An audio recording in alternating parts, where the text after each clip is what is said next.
अहोई पूजन व्रत कथा। अहोई पूजन में सामग्री। अहोई माता की मूर्ति चांदी की, साड़ी, ब्लाउज, साया, गेहूँ, गुड़, पूड़ी, चावल, हलवा, दूध, कुष्मांड, पेठा आदि से सामग्री उपलब्ध कर लें। अहोई अष्टमी, अशोका अष्टमी व्रत कथा। यह व्रत कार्तिक मास के कृष्ण पक्ष अष्टमी के दिन किया जाता है। इस व्रत को आरोग्यता प्राप्ति एवं दीर्घजीवी संतान होने के निमित्त किया जाता है। व्रत विधान एवं पूजन विधि। इस व्रत को दिन भर निराहार रहकर स्त्रियों द्वारा किया जाता है। रात्रि में चंद्रोदय होने के बाद दीवार पर बनी हुई अहोई माता के चित्र के सामने किसी एक लोटे में जल भरकर रख दें।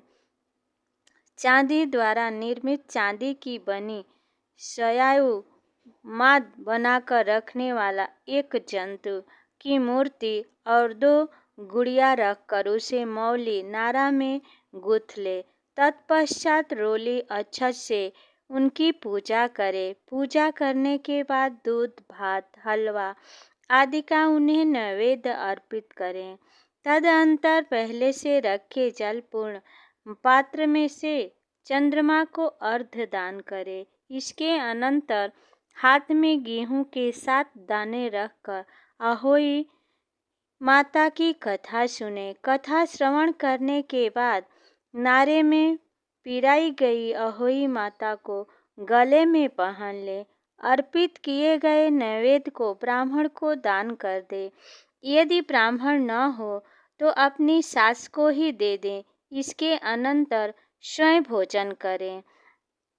प्रत्येक संतानोत्पत्ति के पश्चात एक एक अहोई की मूर्ति बनवाकर पूर्व के गूथे हुए नारे में बढ़ाती जाए। प्रत्येक पुत्र को विवाहोपरांत भी इसी प्रकार की क्रिया दोहराएं। जब भी गले में अहोई उतारने की आवश्यकता पड़े तो किसी शुभ दिन में उतार कर उन्हें गुड़ आदि का नैवेद्य देकर जल का आचमन कराकर रख दें।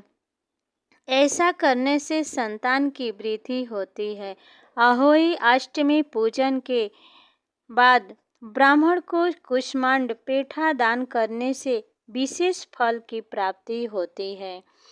सेठ सेठानी की कथा। किसी नगर में एक साहूकार रहता था। उसके 7 पुत्र थे। एक दिन साहूकार की पत्नी खदान में से खोदकर मिट्टी लाने के लिए गई। ज्यों ही उसने मिट्टी खोदने के लिए कुदाल चलाई, त्यों ही रह रहे स्याऊ के बच्चे प्रहार से आहत होकर मृत हो गए।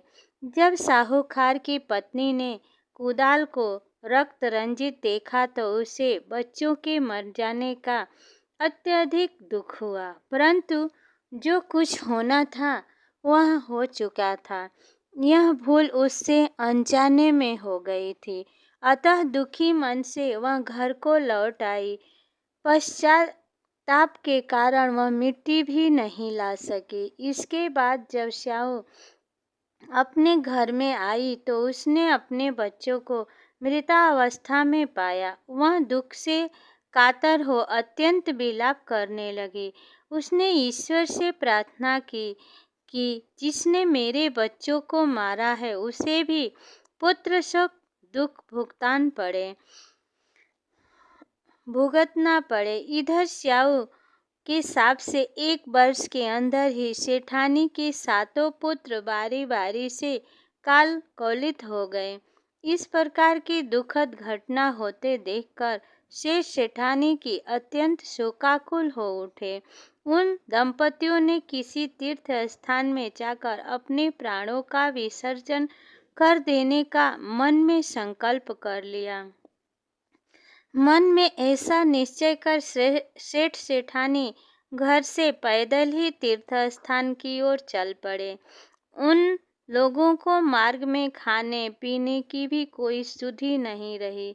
जब तक उन दोनों का शरीर पूर्ण रूप से अशक्त न हो गया तब तक वे बराबर आगे बढ़ते रहे। जब वे चलने में बिल्कुल असमर्थ हो गए तो रास्ते में ही मूर्छित होकर भूमि पर गिर पड़े। उन दोनों की इस दयनीय दशा को देखकर करुणानिधि भगवान पर दयार्द्र हो गए और उन्होंने आकाशवाणी की, हे सेठ, तेरी सेठानी ने मिट्टी खोदते समय अनजाने में ही स्याऊ के बच्चे को मार डाला है। इसी कारण तुझे भी अपने बच्चों का कष्ट झेलना पड़ा।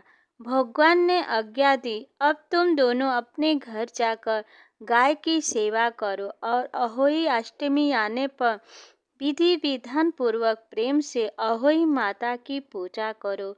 सभी जीवों पर दया भाव रखो, किसी का अहित न करो।